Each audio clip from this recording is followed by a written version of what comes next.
I learned that I just had to go away and go home and be quiet and not make any music, even though they'd made all that money off of me. So I was in a word, I was unhappy. John Fogerty was never the loud one.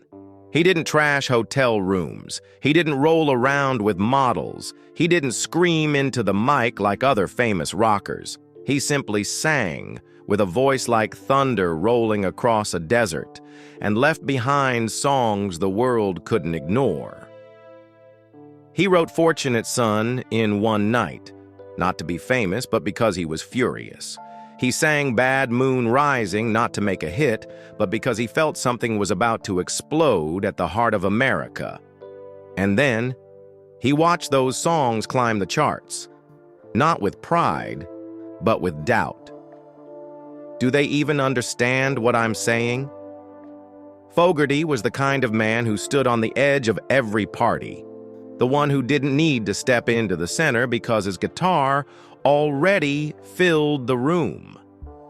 But then, he was forced into silence, not because he was washed up, but because of a contract he signed when he was too young, too trusting, a creative sentence that lasted over 2 decades, preventing him from performing the very songs he wrote. He walked off the stage, disappeared. Not out of exhaustion, but because he couldn't bear the bitterness of hearing others sing his music while he was forbidden to. And just when everyone thought he would remain a shadow of an old band, John Fogerty came back, not to win back the audience, but to reclaim one thing, the voice he had never truly been allowed to raise in full. If you've ever known or admired John Fogerty, don't forget to like and subscribe to the channel. Your small gesture is a tribute to a rare talent, one who deserves to be honored. Early life. John Cameron Fogerty was born on May 28, 1945 in Berkeley, California, right in the aftermath of World War II, when America was busy building the ideal dream for the middle class. But in the small house in El Cerrito, where John grew up with his 4 brothers, there was no room for that kind of American dream. There was only silence, dinner tables without laughter, and closed doors whenever emotions became too heavy to share. His father, Galen Fogerty, had once been an educated man with a passion for literature, but he was haunted by personal failure. He worked for the PG&E Power Company, but at home, he was often brooding and emotionally distant. For reasons unknown, Galen left the family when John was still a child, without a goodbye, without a promise to return. His shadow never truly disappeared. It lingered quietly, like an absence that would never be filled. John's mother, Lucille, became the sole pillar of the family, a devoted kindergarten teacher who tried her best to uphold a respectable image for her children in the eyes of the community. But beneath that facade was a woman stretched thin under the weight of raising 5 children, with little left in her to understand how each of them was drifting off into their own silent loneliness. In that environment, John, one of the younger siblings, became invisible. Not because anyone hated him, but because no one had the energy to listen. No one asked how his day was. No one noticed when he disappeared for hours, staring silently at a guitar hanging in the window of a music shop. John attended El Cerrito Elementary, where the small, quiet boy never stood out. He didn't play sports. He didn't like crowds. But inside him, everything was screaming. He felt the unfairness, the abandonment, the sense of being underestimated, and no one could understand why. At age 12, John got his first guitar. No teacher, no formal lessons. He taught himself by ear, listening over and over to old records, breaking down chords through instinct alone. Music became the only place where he wasn't judged. The guitar became his only real friend, a physical object that, when touched, made him feel like he wasn't useless. More importantly, it was the very environment of El Cerrito, seemingly peaceful yet suffocating, that quietly fueled the rebellious tone of his future work. It was a prototypical 1950s California suburb. Wooden houses, manicured lawns, station wagons parked neatly in driveways. Everything looked fine on the surface. But John, walking home from school every day, felt it was all one giant performance. Adults pretended to be happy. Kids pretended not to notice. Everyone learned to keep quiet. And John began learning how to write music that would break that silence. He once said, "I never thought I'd be a star. I just knew I needed to be heard, by any means necessary." And so began the story of a child no one listened to, no one was waiting for, but who went on to create a sound that made the whole world stop and pay attention. Early career. In the late 1950s, while most teenagers in El Cerrito were swooning over Elvis Presley, young John Fogerty and his older brother Tom were drawn to something else. The three-part harmonies of the Everly Brothers, the wailing soul of Southern blues, and the offbeat rhythms they could only find in old records on local radio stations. John didn't want to be an idol. He just wanted to play music. More accurately, he needed to play music in order to survive. And from that quiet urgency, a small band was born, the Blue Velvets, featuring John, his brother Tom Fogerty, lead vocals, Doug Clifford, drums, and later Stu Cook, bass. They played at school fairs, birthday parties, dingy bars, anywhere that would let a group of teenagers perform rock and roll. At the time, none of them knew that this little band would eventually become one of the most influential American rock groups of the 20th century, under a different name, Creedence Clearwater Revival. In 1966, John was drafted into the military as the Vietnam War escalated. But instead of being sent into combat, he was assigned to the U.S. Army Reserve. A turning point that spared him from the one-way call many others would never return from. A reality he would later channel with searing intensity in songs like Fortunate Son. Upon returning, John and the band signed a deal with Fantasy Records, a small local label, and it was there that a new chapter began, along with a trap so well disguised that he didn't see it coming. Saul Zentz, the head of the label, renamed the band Creedence Clearwater Revival, a name that seemed random but was far more marketable. More importantly, he secured full ownership of the band's entire catalog, including all of John Fogerty's compositions, through their initial contract. John didn't protest. He just wanted to get the music out. But what the 22-year-old couldn't have known was that the moment he signed that contract, he had given away the rights to his own heart. Within Creedence, things quickly took shape. John, with his exceptional abilities, wasn't just the lead singer. He was the songwriter, lead guitarist, arranger, producer, essentially steering the band's entire artistic direction. Tom, once the group's original frontman, gradually faded into a secondary role, a shift that quietly created a rift between the brothers early on. Still, John remained silent. He wasn't the kind to demand recognition. He just wanted the songs to exist, as they needed to. And then, the music started to arrive. Susie Q, Born on the Bayou, Green River, Proud Mary, simple drum beats, gritty but precise guitar riffs, razor-sharp lyrics, raw, rural, and raging. Creedence Clearwater Revival broke every mold of American rock at the time. In less than 2 years, they went from a local band to a national force. But the foundation of their success was built on a fatal imbalance. Only one person was writing the songs. One person carried the weight, and one person, John Fogerty, was becoming the entire band. John wasn't like his peers. While the Doors delved into poetry and psychedelia, and Grateful Dead drifted through cosmic jams, Fogerty wrote about injustice, anger, and American hypocrisy, using the roughest tool of all, the electric guitar. He once said, "I didn't want to make art. I just wanted to scream the things no one else dared to say." And that's how John Fogerty's career began, not from fame, but from a fracture in the soul. A fracture he turned into sound, so powerful, no one could ignore it. Career breakthrough.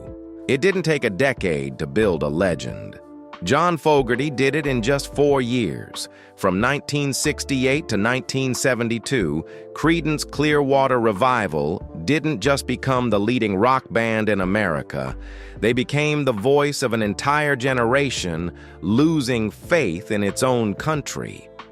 And at the eye of that storm was John Fogerty, not flashy, not showy, but every song he wrote landed like a precise punch at the heart of what was rotting underneath. Success came in a way no one expected. No flashy fashion, no stage effects, no wild lifestyle, just a 4-piece band, standing still, playing like they were delivering indictments, and a voice from John Fogerty that roared like thunder across the southern afternoon. Songs like Proud Mary, Bad Moon Rising, Green River, Down on the Corner, and Who'll Stop the Rain became unstoppable phenomena. Each track was a snapshot of real life. Working men grinding away, children born into war, people with no chance, yet still lifting their heads to keep going. And most notably, Fortunate Son, a song written in just a few hours but exploding like a political uppercut, turned Fogerty into an unwitting symbol of the anti-war movement, though he never claimed to speak for anyone but himself. CCR rose like an unstoppable force. They released 3 albums in 1969 alone, all of them platinum. They topped charts, toured across the US and Europe, and were hailed by the press as the last true American band. But while the world called it a golden era, for John Fogerty, it was a fever. Brilliant, but utterly exhausting. He did almost everything. Wrote every song, sang lead vocals, played guitar, arranged, recorded, produced, oversaw touring, managed the band's image, and planned their releases. In a 4-member band, only one man carried the soul, and the cost of that control was inevitable fracture.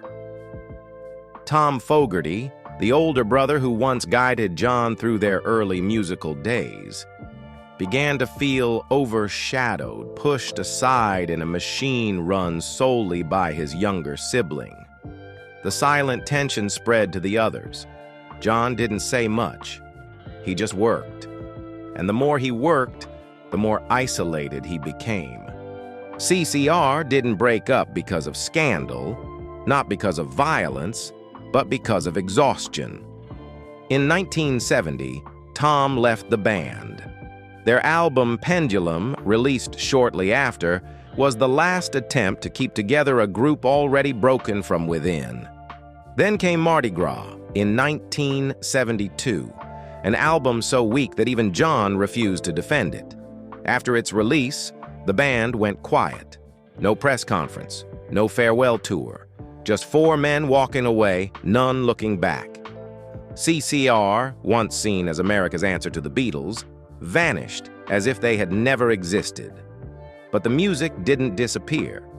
What John Fogerty wrote during that era remained, in protests, in war trenches, in films, in classrooms, on radios, in the memories of millions of Americans who had grown up feeling powerless and needed someone to speak for them. And they had that voice, through Fogerty.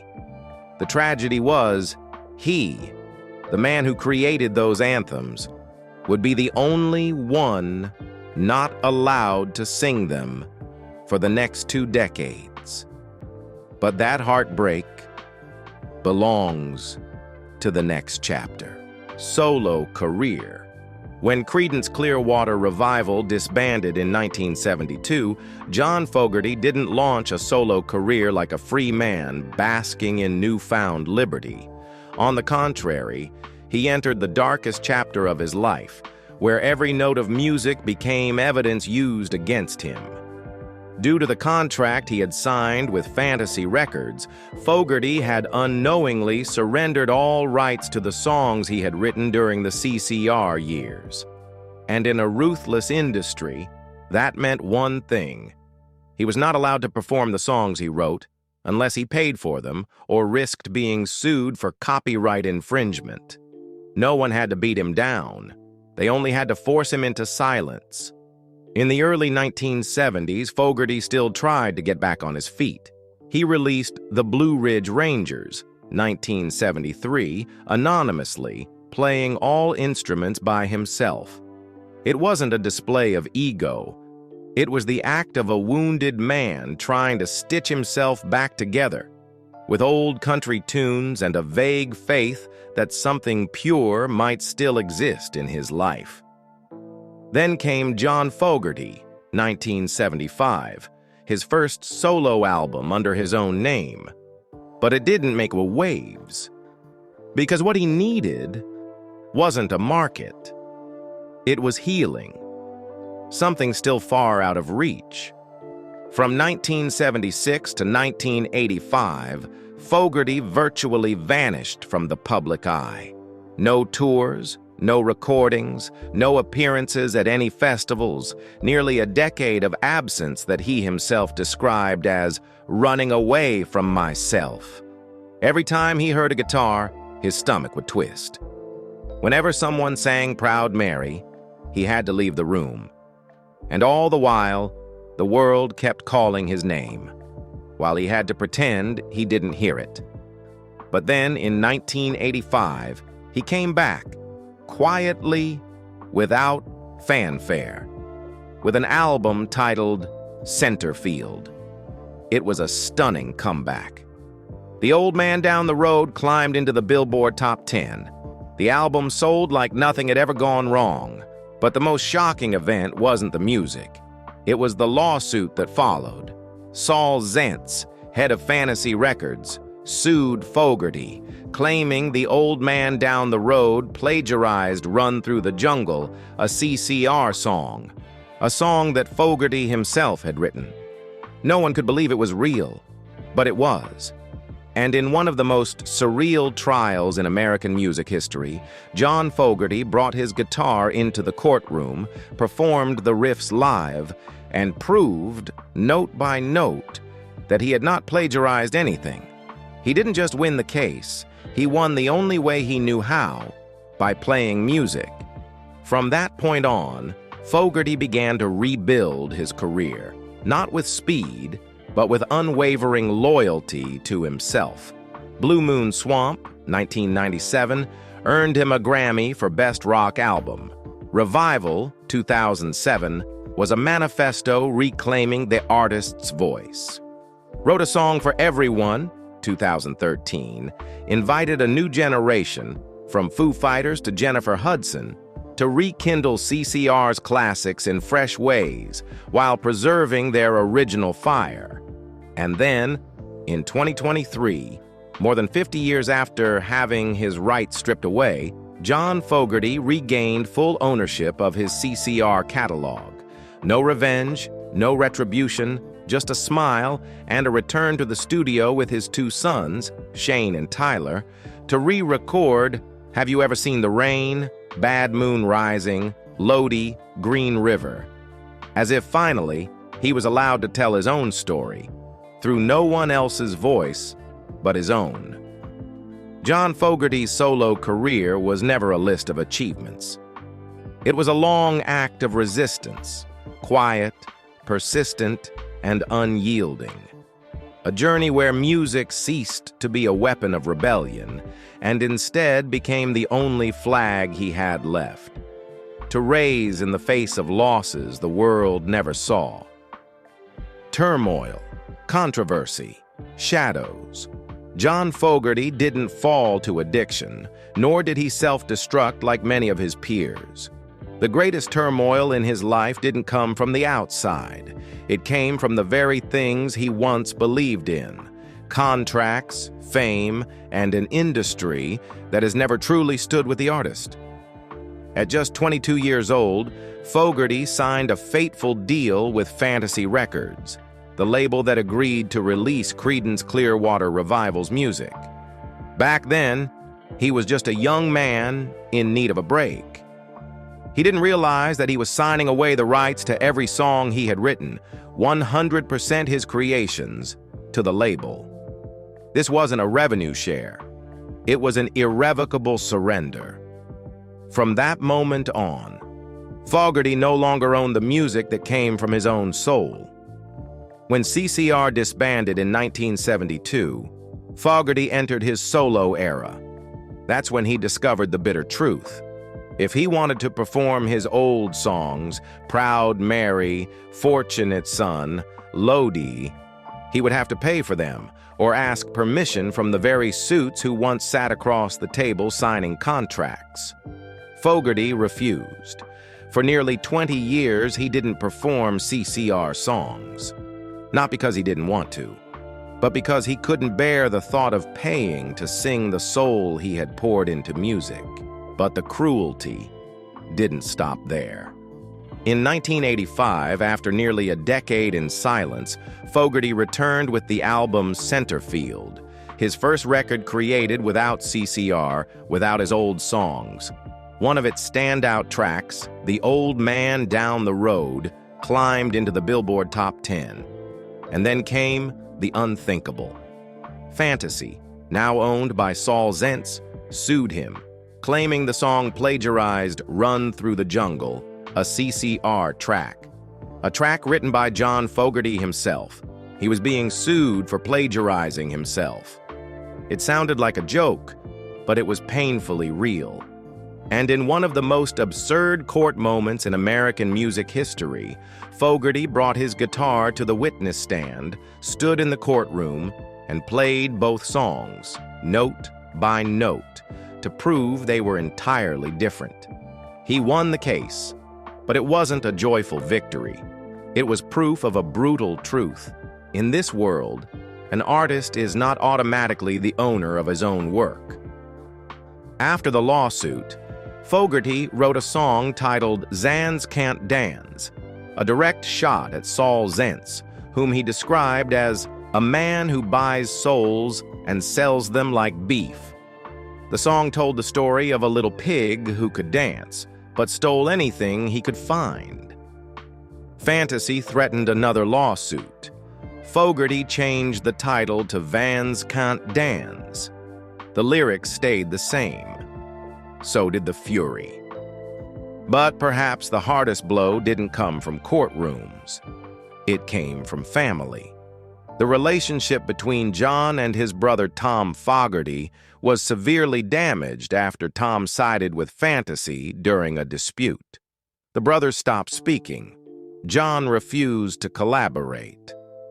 When Tom died in 1990 from HIV-related complications following a blood transfusion, John didn't attend the funeral. Not out of hate, but because the wound between them was one that no music could ever mend. For many years afterward, Fogerty lived in a limbo between fame and punishment. He was successful, but not allowed to feel proud. He was creative, but always with someone lurking behind, waiting for him to slip.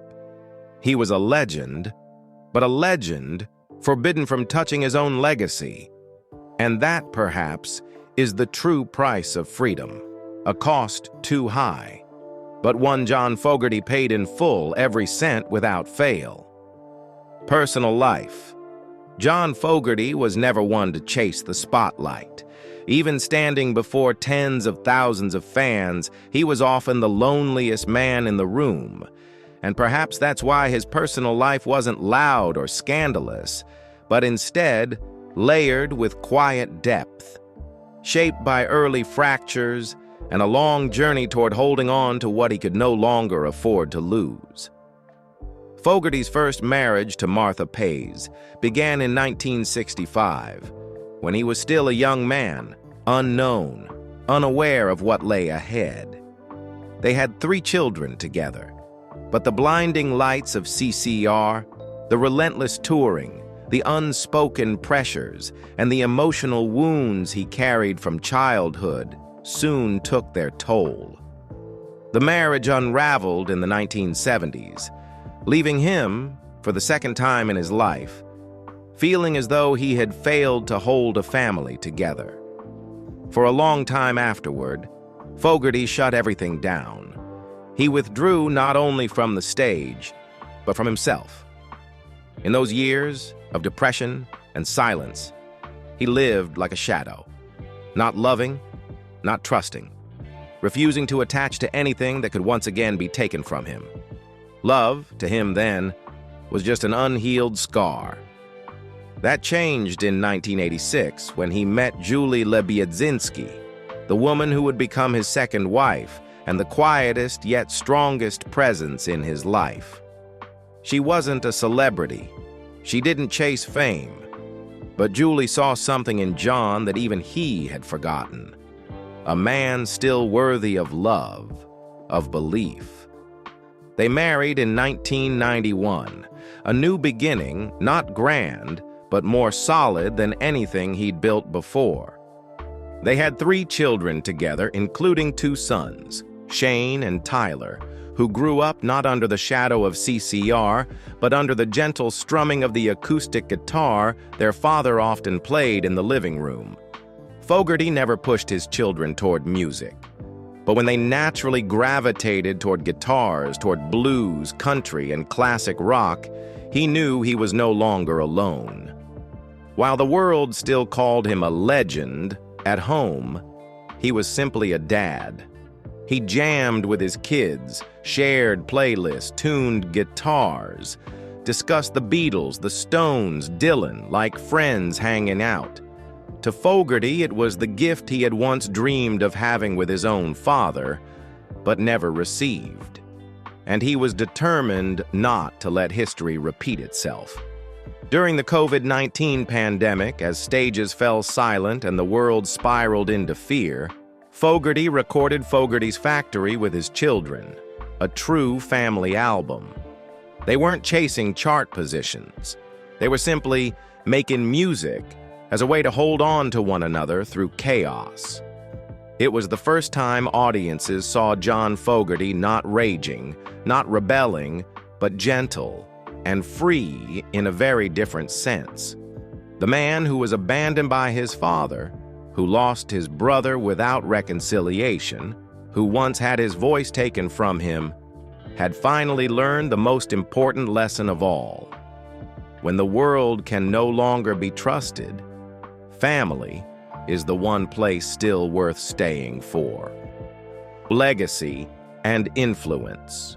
John Fogerty's legacy isn't measured by Grammy counts or dry Billboard chart statistics. It lives in the music he left behind, music that was never crafted to please the market, but written out of raw anger, pain, and the integrity of a man who grew up in silence and learned to speak through a guitar.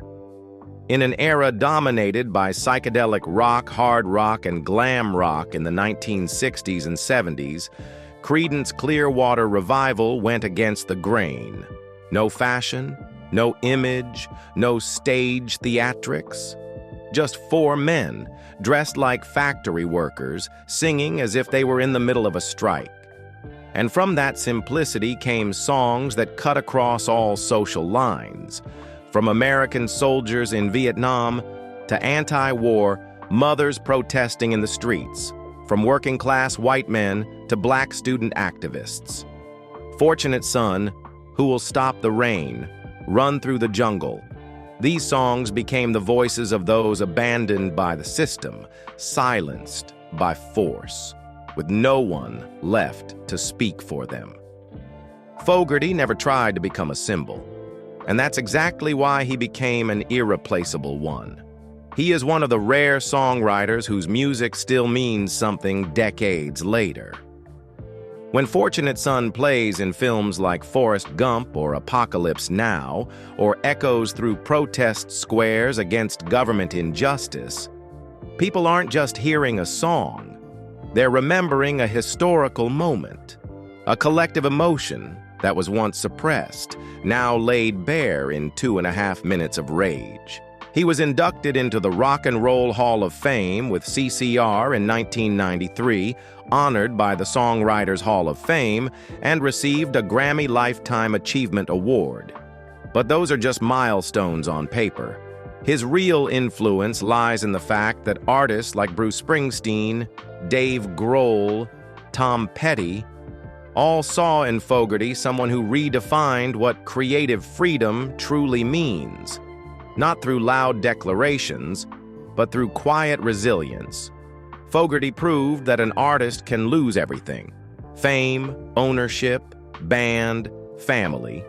But if he holds on to his inner voice, he can eventually reclaim it all.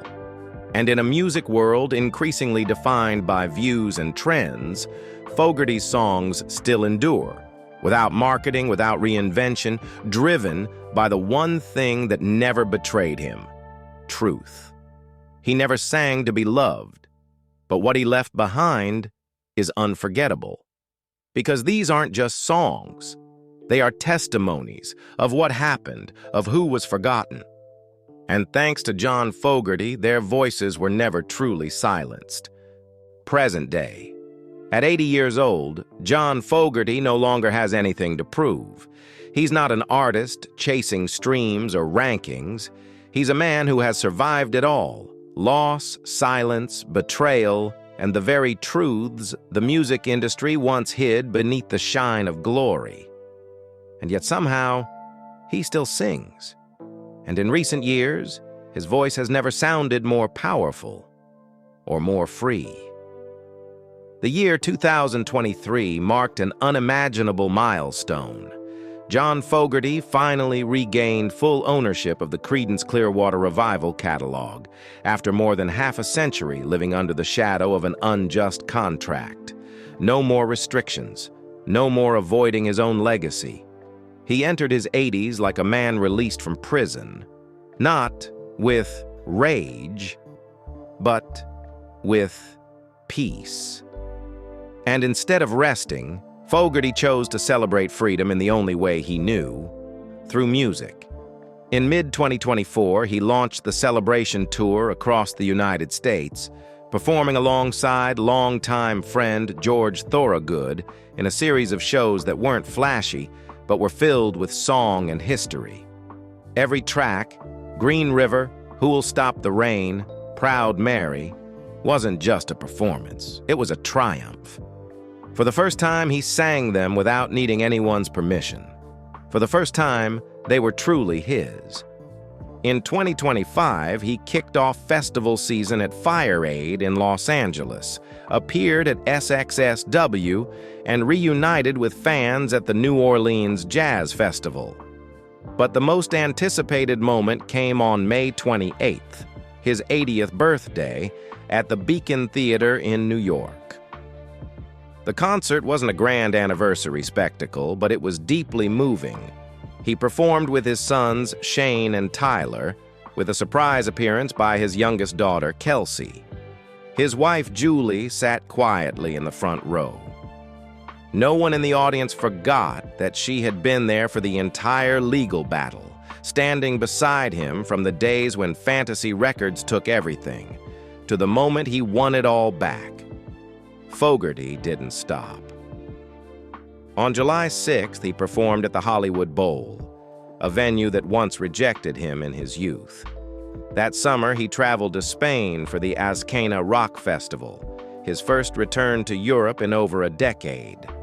Despite his age, Fogerty delivered full-length performances with a voice still strong and a guitar style as sharp as ever. Those who witnessed it were stunned. He's not old. He's been liberated. In August 2025, he is expected to release a new album titled Legacy, The Creedence Clearwater Revival Years, A collection of 20 timeless tracks like Long as I Can See the Light, Travelin' Band, Lodi, all re-recorded in a stripped-down, older, more weathered style. It isn't a commercial album. It's his way of telling his story from the beginning, but this time as a man who has reclaimed his name, his ownership, and the respect once denied him. And in the midst of the touring, the studios, and the spotlight, Fogerty holds on to his simplest ritual. Each morning he brews coffee, picks up his guitar, and plays a few chords with his children in the backyard of their Ventura home. No crowd, no stage lights, just the sound as it was always meant to be. Free, with nothing left to prove. A life once strangled by silence now rings out fully. And for the first time in over 50 years, no one can tell John Fogerty to stop. John Fogerty was never a loud legend. He didn't live off scandals, didn't chase trends, didn't turn music into a product to be consumed. He wrote because there was no other way to stay sane. He sang because if he didn't, the things he carried inside would rot away. And in a world where artists are often devoured by what they themselves create, John Fogerty chose to stand still, not to fight everything, but to avoid betraying himself. He once lost his voice for 20 years, forbidden from singing his own songs, sued for plagiarizing himself, abandoned by his own brother, haunted by a past that clung to him like a curse. And yet he lived. He wrote. He sang. Not out of forgiveness, not because he forgot, but because some things can only be restored by time, if you have the patience to wait. If you've ever felt like something important was taken from you, a dream, a voice, or a part of yourself you thought was lost forever, remember John Fogerty. And don't give up. Because one day, what belongs to you will come back. Is there a John Fogerty song that ever made you stop in the middle of an otherwise ordinary day? Share it in the comments. And if this journey moved you, don't forget to subscribe to Rock Discovery so we can keep uncovering the voices that were once silenced and chose to rise.